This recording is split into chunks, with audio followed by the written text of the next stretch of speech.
Ang Tangkeng Dam ay isang artipisyal o man-made dam na matatagpuan sa U River sa probinsya ng Zhejiang ng bansang China. Ang pangunahing layunin sa pagbuo ng dam na ito ay para sa hydroelectric power generation, ngunit ang dam din ay nakatulong sa flood control, tourism at irigasyon. Ang nasabing dam ay tinagurian bilang pangalawa sa pinakamalaki at pinakamalalim sa buong mundo, kung saan ang lawak at lalim na ito ang naging isang kasangkapan sa isang krimen na pilit na itinago sa nasabing kailaliman. Tara at ating buksan ang pahina ng krimen ng kaso ni Zhang Hong. Kamusta sa inyong lahat? Bago natin simulan ang ating kwento, kung bago ka pa lang po sa channel, please hit the subscribe button at pakipindot na din po ang notification bell para maging updated ka sa susunod nating kwento. Ipinanganak noong 1968, si Zhang Hong ay isang maituturing na successful na negosyante. Siya ay nagmay-ari ng isang rice factory sa kanilang lugar at namahala rin ng ilang hotel at tindahan, bukod pa sa ilang investment nito sa tourism industry. Sa kabila ng matunog na pangalan ni Zhang pagdating sa pagiging negosyante, kakaunti lang ang may alam tungkol sa kanyang personal na buhay. Siya ay pamilyado na at nagkaroon ng anak sa kanyang asawa. Masasabing ang kanyang buhay ay talagang kinainggitan, ngunit sa kabila ng naging karangyaan, si Zhang ay nakaramdam pa din ng kakulangan. Sa kabila ng kanyang kayamanan at komportableng pamumuhay, si Zhang ay nahilig sa masasamang bisyo katulad ng pagsusugal. Siya ay madalas na naroon sa kasino gabi-gabi, sa kabila ng ang sugal o gambling ay illegal noon sa China. Sa pagsusugal na ito ay never namang nanalo ng malakihan si Zhang sa kasino, at soon enough dahil sa pagsusugal din na ito ay nakilala ni Zhang ang isang lalaki na nagngangalang Hu Fangquan. Si Hu Fangquan ay kilala ng marami sa pagkakaroon nito ng pautangan. Sinasabing si Hu ay mayroong taglay na kakaibang karisma, at sa karisma na ito, siya ay naging isang matagumpay din sa ilang mga investment. Taong 2000, nang si Hu ay nagtatag ng isang investment company kung saan siya nakilala. Ngunit lingid sa iba, ang nasabing kumpanya ay isang pabalat o front lamang para sa kanyang ilang illegal na aktibidad katulad ng gambling, pagpapatakbo ng ilang illegal na kasino at pagiging isang loan shark. Bukod sa pagiging sikat pagdating sa pagpapautang sa pera, si Hu ay kilala din at sikat sa mga otoridad o law enforcement. Siya ay nagkaroon na ng ilang criminal records at dating nakulong na sa ilang kaso katulad ng illegal possession of firearms. Siya ay madalas din namang hamon ng away sa publiko at nakulong na ng 2 beses dahil dito. Nariyan din ang ilang kaso ng gambling at hooliganism. At noong taong 1980 hanggang 1990, siya ay naging isa ding human smuggler at nakapagpuslit ng ilang mga tao sa labas ng China papuntang Western Europe at ilang mayayaman na bansa sa Asia. Kung paglalakbay din naman ang pag-uusapan, si Hu ay madalas din na maglakbay at bumisita sa ilang mga bansa sa Southeast Asia tulad ng Vietnam, Thailand at Malaysia, kung saan niya pinag-aralan ang mga batas na mga ito maging ang maaaring mga butas ng nasabing mga batas. Sa paraan na ito ay lakas loob din siyang gumawa ng ilang mga krimen doon at nakakuha pa ng ilang mga gang bilang kanyang mga kawatan. Sa mga aktibidad na ito, lalong dumami ang pera at yumaman si Hu. At sa kanyang pangunahing pinagkakakitaan sa pagpapautang, hindi nakaligtas sa kanyang mga mata ang negosyante na si Zhang Hong. Sa pagkalulong ni Zhang Hong sa sugal, ay naging kliyente na nga siya ni Hu. Simula noong taong 2000 hanggang kalagitnaan ng taong 2012, pinahiram ni Hu si Zhang ng nasa 26.5 million yuan. Ginawa ito ni Hu para madagdagan pa ng interes ang utang ni Zhang, bukod pa sa buo ang kumpiyansa ni Hu na kayang-kayang bayaran ni Zhang ang nasabing mga utang. Dahil sa sobrang yaman nga ni Zhang ay hindi ito mangangahas na tumakas sa pagbabayad. June 10, 2012, si Zhang ay kinailangang pumunta ng Shanghai para sa isang business trip. Ang business trip na ito ay nalaman ni Hu, kaya si Hu ay humiling kay Zhang na dumaan muna ito sa Hangzhou at makipagkita muna sa kanya para pag-usapan nila ang mga utang ni Zhang. Ang hiling na ito ni Hu ay hindi pwedeng tanggihan ni Zhang, kaya siya ay dumaan nga muna sa Hangzhou at nag-check-in sa isang hotel at inimbitahan si Hu doon para kumain at pag-usapan ang utang at para humiling na din ng palugit sa pagbabayad noon. Hindi nagtagal ay dumating na nga si Hu sa nasabing hotel at nakita doon si Zhang kasama ang ilang mga empleyado nito at business associates. Sa nakita na ito ay hiniling ni Hu kung maaari silang mag-usap ni Zhang nang silang dalawa lamang sa isa pang hotel. Si Zhang ay nagduda at nakaramdam ng tila hindi tama, kaya tinanggihan naman ang request ni Hu. Dahil dito, si Hu naman ay nagalit. Naging agresibo ang tono kung saan si Zhang maging ang mga empleyado nito ay natakot. Kaya sa huli, si Zhang ay napilitan ng pumayag at sumama kay Hu papunta sa isang hotel na tinatawag na Windham Hotel. Sa pagsama na ito, ang mga empleyado naman ni Zhang ay nabahala para sa kaligtasan ng kanilang boss at tila nagkaroon ng hinala na maaring may masamang mangyari doon. Gayunpaman sa kabila noon, ang tangi lamang nilang nagawa ay ang maghintay sa pagbalik ng kanilang boss. Makalipas ng ilang oras ay wala pa din ang kanilang boss at ni anumang balita tungkol dito ay wala din. Ang tangi lamang nilang alam, si Zhang ay pumunta sa Windham Hotel kasama ang isang nakakatakot na lalaki. Hindi nagtagal, isang tawag naman ang natanggap ng isang empleyado mula sa asawa naman ni Zhang. Sa tawag ay hysterical na umiiyak ang babae na nagsabi na isang lalaki ang tumawag para ipaalam na dinukot nila si Zhang at kailangan na magbayad ang asawa ng utang kasama ang interes na nagkakahalaga ng nasa 50 milyong yuan bago pakawalan at palayain si Zhang. Pagkatapos ng tawag, lalo pang natakot ang mga empleyado dahil napatunayan ang hinala nila sa nakakatakot na lalaki. Sila ay hindi na napakali at hindi din alam kung ano ang gagawin hanggang isang empleyado na nagngangalang Lee ang kumilos na at pumunta sa police station para mag-file ng report.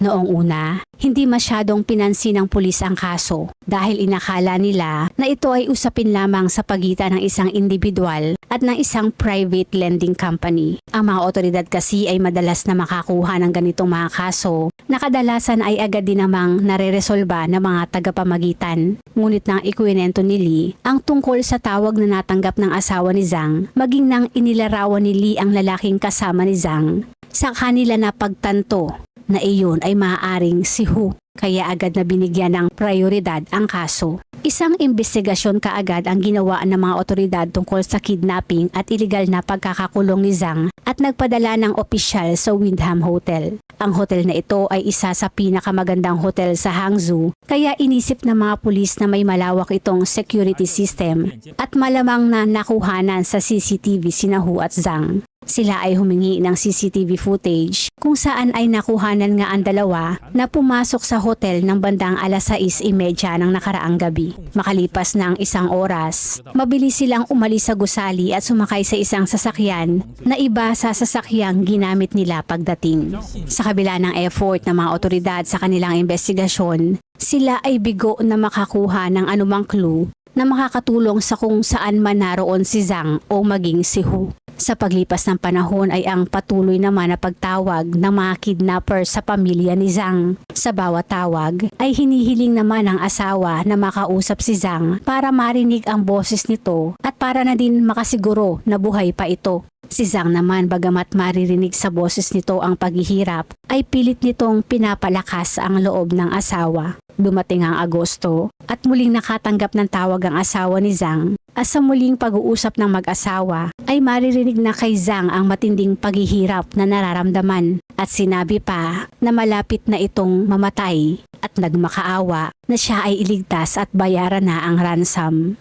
Mas lalong natakot ang asawa sa maaring mangyari kaya agad naman itong isinanla ang kanilang mga ari-arian sa mababang halaga at nangutang sa mga kamag-anak at kaibigan. Siya ay nakalikom ng nasa 6 na milyong yuan na malayong malayo sa 50 milyon na hinihinging ransom. Gayunpaman, iyon ay idiniposito nila sa account na ibinigay ni Hu, umaasa na si Zhang ay mapalaya na.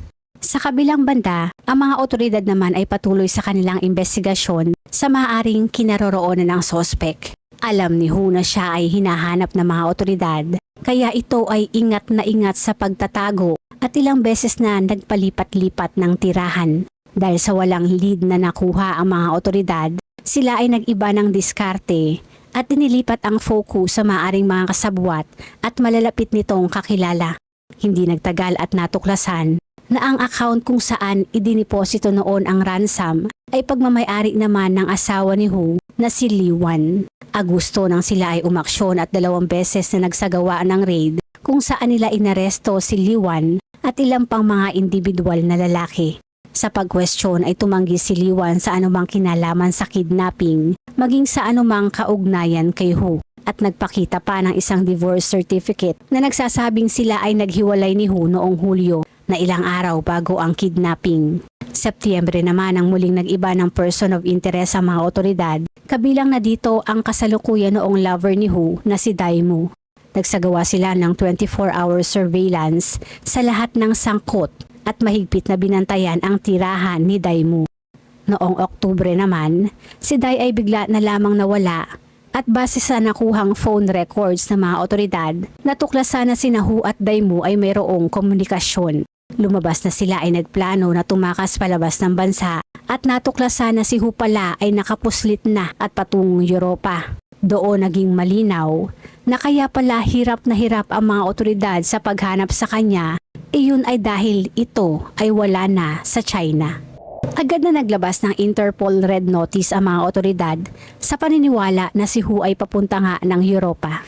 Si Hu naman bilang may malawak na karanasan sa human smuggling, siya ay unang pumasok ng Myanmar at mula doon ay dumaan sa ilang bansa katulad ng Iran at Turkey. Mula sa Turkey naman ay papasok siya ng Europa, ngunit bago pa man siya nakalabas ay nadakip sa Turkish border ng mga Turkish police. Wala pang ideya ang mga otoridad doon tungkol sa Interpol Red Notice sa kinakaharap na kaso ni Hu sa China, kaya ang balak lamang ng mga ito ay ibalik si Hu ng China.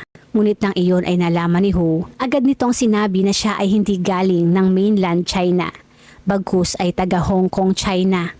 Sinabi niya ito para magkaroon pa siya ng oras at panahon para makatakas dahil wala pa ding ideya ang mga otoridad ng China kung nasaan siya. Bagamat nasunod ang balak niyang ibalik siya sa Hong Kong, si Hu ay nagkaroon naman ng malaking problema dahil ang mga otoridad ng Turkey ay kinumpiska ang lahat ng kanyang pera. Kung wala siyang pera, ay hindi niya maisa sa katuparan ang kanyang balak. Kaya siya ay nakipag-ugnayan sa isang kaibigan sa China at humingi ng tulong dito. Isang nagngangalang Mazai ang kanyang kinontak kung saan ito ay agad namang nagpadala ng pera na naging isang lead naman sa mga otoridad ng China. Dahil sa 24-hour surveillance ng Chinese police sa mga kasamahan ni Hu, napansin agad na mga ito ang ginawang transaksyon ni Mazai. Agad nila iyong inaresto at dito napagtanto ang whereabout ni Hu at kung saan ito balak patungo, saka nagplano kung paano ito mahuhuli. Pebrero ng taong 2013, natuklasan ng Chinese police na nagtatago si Hu sa Thailand. Kaya noong ika-26 ng Pebrero, 6 na pulis mula Hangzhou ang ipinadala sa Thailand at sa tulong ng Royal Thai Police, ni-raid nila ang isang luxury hotel sa Bangkok. Matapos ang 6 na buwan, sa wakas ay naaresto na din si Hu kasama ang kanyang lover na si Daimu. Kasabay nito, inaresto din sa China ang kanyang mga sabwat kung saan 13 katao ang dinakip. Dinala si Hu sa police station sa Thailand kung saan siya ininterrogate ng 6 na pulis mula Hangzhou. Sa interogasyon, inamin lamang ni Hu ang kidnapping kay Zhang at sinabing pinalaya niya ito noong katapusan ng Agosto nang mapagtanto niyang imposible nang mabayaran ng pamilya ang ransom. Ang mga kasabwat ni Hu ay hiwalay na ininterrogate na una ring nagsabing pinalaya nila si Zhang. Ngunit matapos ng mahigpit at masusing interogasyon, nagbago ang kanilang kwento. 2 sa kanila na sina Zhang Chongchuan at Jin Chaogu ay nagbigay ng magkaparehong salaysay. Ayon sa kanila, noong August 31, 2012, nang mapagtanto ni Hu na hindi kayang makalikom ng sapat na pera ang pamilya ni Zhang, inutos nito na patayin na si Zhang. Inutusan sila ni Hu na gumawa ng bakal na hawla. Pinusasa nila si Zhang, ipinasok sa hawla at saka iyon isinara. Sa kailaliman ng gabi, sila ay nagpunta sa Baishan Bridge kung saan alam nila na walang katao-tao ng ganong oras. At sa ilalim ng tulay kung saan naroon ang napakalalim na reservoir ay walang pag-aalinlangan na itinapon ang hawla kung saan nakaposas at nakakulong ang negosyanteng si Zhang Hong. Nang ipaalam kay Hu ang pag-amin ng kanyang mga kasabwat at ang detalye ng nangyari, sinabi lamang nito na hindi ito personal na kasali sa nangyaring pagtapon at tumangging aminin ang anumang kinalaman sa pagkamatay ni Zhang. Noong Marso, pumayag ang Thai authorities na ipadala si Hu sa China. Di nagtagal ay isinakay siya sa eroplano pabalik ng China at agad na inaresto ng Chinese police pagdating niya. Sa kabila ng mga pag-amin, para si Hu ay makasuhan at maparusahan, kailangan nilang mahanap ang hawla na kinalalagyan ng katawan ni Zhang. Ngunit ito ay napakahirap na gawin. Ang lugar kung saan itinapon ang hawla ay parte ng Tangkeng Dam na pangalawa sa pinakamalaki at pinakamalalim na man-made dam sa buong mundo. Ito ay binubuo ng nasa 300 reservoir na mayroong daan-daang metro ang lalim. Bukod doon, ang mga reservoir ay mayroong malalakas pang mga agos at naging tapunan pa ng mga basura, kaya ang paghahanap sa isang maliit na hawla sa napakalawak at napakalalim na anyong tubig ay sobrang hirap. Gayunpaman, ang mga otoridad ay hindi pinanghinaan ng loob. April 2013, nang sinimula ng mga otoridad ang recovery operation, sila ay humingi ng tulong sa iba't ibang scientific research at underwater exploration institutions, ngunit sila ay bigo at nasabihan lamang na walang magagawa ang mga ito. April 6, sila ay nakakuha ng tulong galing sa isang nagngangalang Gu Linyi, isang profesor sa Department of Mechanical Engineering ng Zhejiang University, kasama ang kanyang research team. 2 buwan na sinubukan ng team ni Gu na hanapin ang hawla, ngunit walang resulta, kaya pansamantalang itinigil ang operasyon. Noong January 2014, ipinagpatuloy ang paghahanap kung saan tumulong naman ang Second Institute of Oceanography ng State Oceanic Administration at ang No. 715 Institute ng China Shipbuilding Industry Corporation. Ginugol nila ang unang kalahati ng 2014 sa paghahanap ng hawla, ngunit wala pa ring naging magandang resulta. Habang ginagawa ang paghahanap, 3 magkakahiwalay na court hearings naman ang isinagawa noong June, August at September. Sa mga pagdinig na ito, tumanggi si Hu na baguhin ang kanyang salaysay, habang ang 2 lalaking umamin na itinapon nga ang hawla ay binawi naman ang kanilang mga pag-amin. Ang paghahanap sa katawan ni Zhang ay muling nagpatuloy noong Oktubre at sa pagkakataong ito, walang tinipid na gastos. Determinado ang mga otoridad na mahanap ang kanyang katawan, kaya gumamit sila ng underwater robots at top-level deepwater scanning equipment. Noong December 22, sinimulan ang panibagong paghahanap at humingi ng international aid ang pulis. Isang kumpanya mula sa United States ang nagbigay ng ilan sa pinaka-advanced na deepwater scanning equipment. Nagsimula rin ang pulis na gumawa ng 3D model ng reservoir at inimap ang underwater topography upang mas malinaw na matukoy kung saan maghahanap. Ngunit ang mga iyon ay hindi pa rin sapat at kinailangan pa ng mas maraming kagamitan. Sinubukan nilang muli ang sonar, ngunit masyadong komplikado ang underwater environment at magulo ang reflection. Kaya gumamit sila ng isang napakamahal na waterproof robot na tinawag nilang Tiger. Ang robot na ito ay ibinaba sa reservoir gamit ang mga kable upang hindi ito mawala o ma-stuck, at ayon sa operator ng robot, mahigit 2 metro lang ang underwater visibility ng nasabing robot. Kaya siya ay gumamit ng pamamaraan at nagsagawa ng grid search sa ilalim ng tubig. Ibig sabihin, siya ay naglagay ng kable kada 5 metro sa ilalim ng tubig at naghanap grid by grid. Ang effort na ito ay nagkaroon naman ng magandang bunga at sa wakas, isang kulungan o hawla na may labi ng isang tao ang nakita sa isang kanal na nasa 80 metro ang lalim noong December 28, 2014.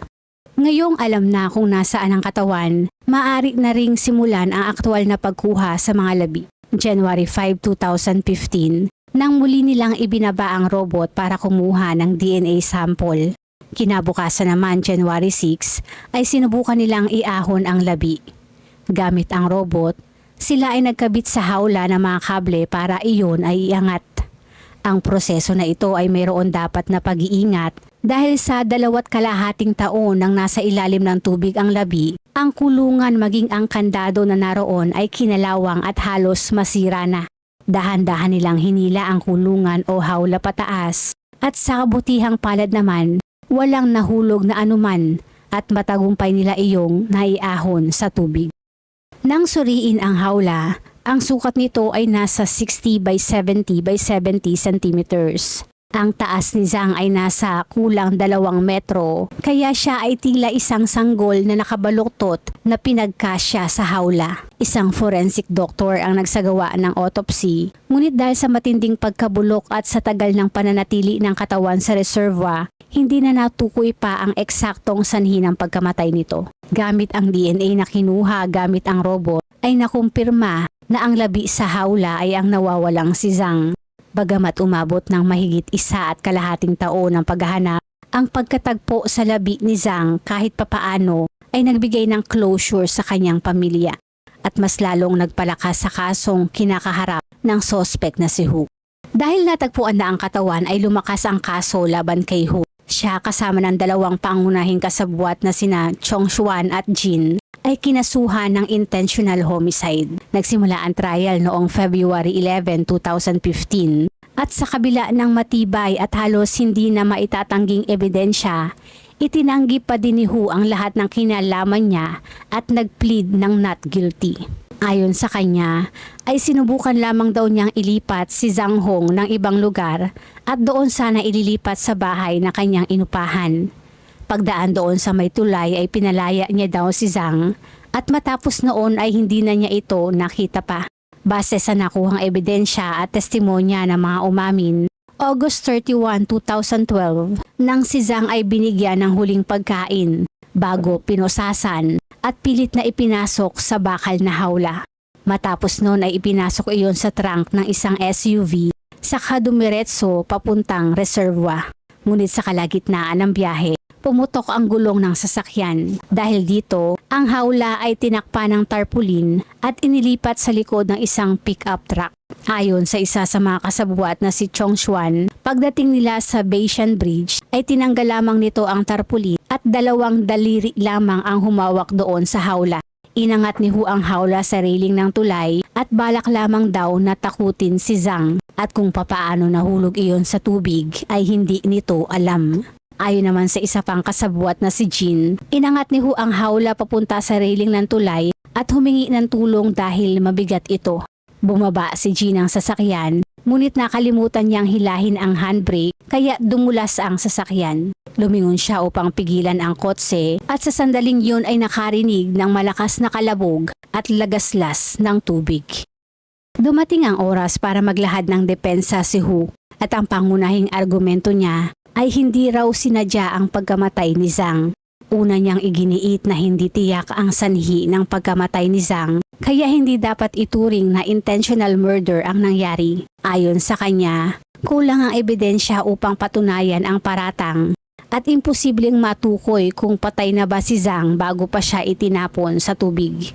Ang teorya ng depensa na patay na raw si Zhang bago pa mahulog sa tubig ay hindi lamang haka-haka dahil sinubukan nilang questionin at kunin ang testimonya ng mga akusado, pati na rin ang medical history ni Zhang.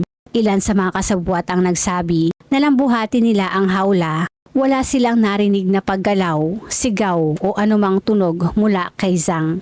Binanggit din na may diabetes si Zhang at maaari siyang mamatay kung hindi siya makakainom ng tamang gamot sa oras. March 16, 2015, nang inilabas na ang hatol sa mga akusado. 7 ang napatunayang guilty habang 2 ang napawalang sala. Ang mga kasabwat na napatunayang guilty ay nakakuha ng mga sentensya na mula 1 taon at 9 na buwan hanggang 3.5 taong pagkakakulong. Si Chong Xuan naman ay hinatulan ng kamatayan na may 2 taong pagpapaliban ng parusa, habang si Jin ay nasentensyahan ng panghabang buhay na pagkakakulong, at ang main suspect na si Hu Fangquan ay hinatulan ng kamatayan. Alinsunod sa proseso sa China, ang death sentences ni Hu at Chong Xuan ay otomatikong ipinasa sa mas mataas na hukuman para sa approval, kung saan naman iyon naaprubahan. December 13, 2016, nang si Hu Fangquan ay dinala sa execution grounds at agad na ipinatupad ang kanyang hatol. Tungkol naman kay Chong Xuan, walang malinaw na balita kung siya ay na-execute at malamang ay binawasan ang kanyang sentensya. Siya ay hinatulan ng kamatayan na may 2 taong pagpapaliban ng parusa at hindi ng agad-agad na kamatayan. Ang death with reprieve ay isang uri ng sentensya na tila natatangi sa China. Ang isang taong may ganitong hatol ay nasa death row, ngunit ipinagpapaliban ang execution sa loob ng 2 taon. Kapag wala siyang ginawang krimen sa loob ng kulungan o nagpakita ng mabuting asal o nakagawa ng mabubuting gawain sa loob ng 2 taon, ibinababa ang sentensya sa life imprisonment.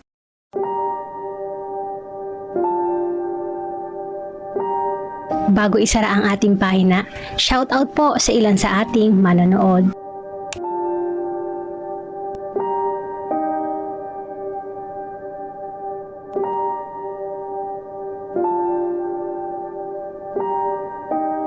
Salamat po!